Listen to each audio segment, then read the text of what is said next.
Lord Esperanza, je suis un jeune artiste d'origine parisienne, j'ai 22 ans. Et du coup j'étais là pour jouer au Chorus Festival dans l'auditorium, très bon moment parce qu'on a partagé une énergie assez dense avec des morceaux plus chantés devant des personnes qui étaient censées être assises, qui se sont vite levées. Merci à eux, merci à vous pour cette interview, ravi. Je travaille sur mon premier album actuellement, qui va sortir juste avant l'été, qui s'appelle Drapeau Blanc. Je vais bientôt annoncer la cover et tout, je suis assez pressé. Et c'est un album, pourquoi c'est le premier album comparé aux autres qui étaient déjà des projets assez fournis et denses? Parce que je me suis beaucoup plus révélé. J'ai parlé de trucs beaucoup plus perso et tout. Ça va de Mozart à IMDb en passant par Brel, en revenant sur Scylla et Sofiane Pamart. Ensuite passer sur Edge, un de mes gars, et après Amy Winehouse, la funk. Je crois que le rap s'est jamais aussi bien porté, ouais. Du coup les parents peuvent communiquer avec leurs enfants parce qu'eux aussi ont grandi avec ça, pour la plupart NTM, IAM et tout. Enfin, ces grands mastodontes qu'on ne présente plus. Et je pense que les nouvelles générations sont autant intéressées par la nouvelle génération que par l'ancienne. C'est pas qu'ils le sont autant, c'est qu'ils ont conscience que la nouvelle génération est inspirée par l'ancienne. Je pense que c'est une fierté d'avoir pu inscrire mon petit nom à l'effigie de ce super festival. Et en plus pour la journée rap et tout, c'était trop cool.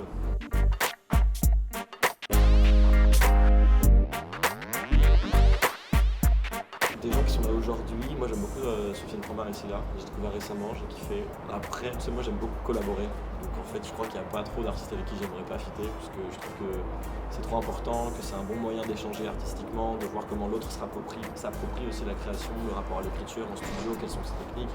Et j'ai beaucoup appris en faisant plein de feats. En 2017 j'ai sorti 52 morceaux, donc un par semaine, et je crois qu'il y en avait genre une vingtaine ou 25 en feat, tu vois.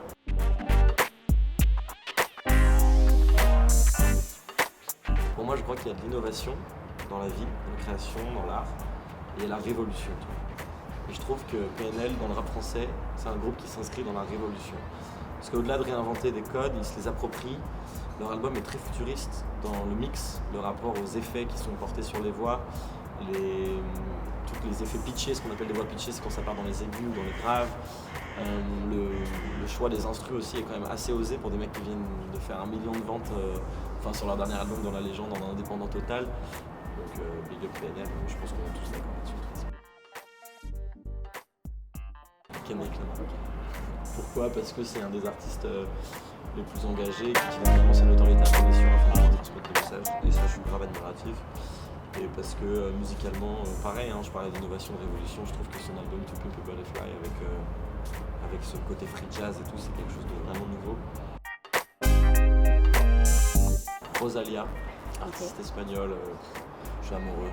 Fit avec James Blake, tout son album El Mal Querer, et je parle pas très bien espagnol. Récemment, un rappeur allemand avec qui j'ai fait une chanson qui s'appelle Bad Chief, signé sur le label de Croc, très chaud. Tous les rappeurs marocains de Tanger, SSC Music que j'embrasse, et même les rappeurs marocains en général, Shayfin aussi qui joue ce soir. Parce que je suis moustachu. C'est physique? Vous êtes beaucoup là en ce moment avec moustachu. Ouais, parce que je suis blanc, parce que je fais du rap lyrical à texte, que j'aime bien les rimes, parce que c'est culturel, on a besoin d'éléments de comparaison, surtout en France. Mais enfin, moi je le vois comme une aubaine, c'est un tel compliment. C'est un gars qui a beaucoup compté dans mon développement artistique, tu vois. Je ne peux pas m'en cacher, bien au contraire.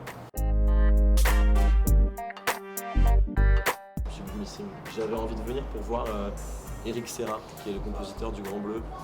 J'ai pas pu prendre mes places parce que j'ai remis à demain, mais je regrette parce que j'ai entendu dire que c'était une des plus belles acoustiques d'Europe et le lieu est exceptionnellement beau. J'ai vu que l'auditorium dans lequel j'ai joué, je sais pas, je pense qu'il y a une énorme salle dans laquelle je suis pas allé, mais j'espère que j'aurai l'occasion avant de partir ce soir de la voir.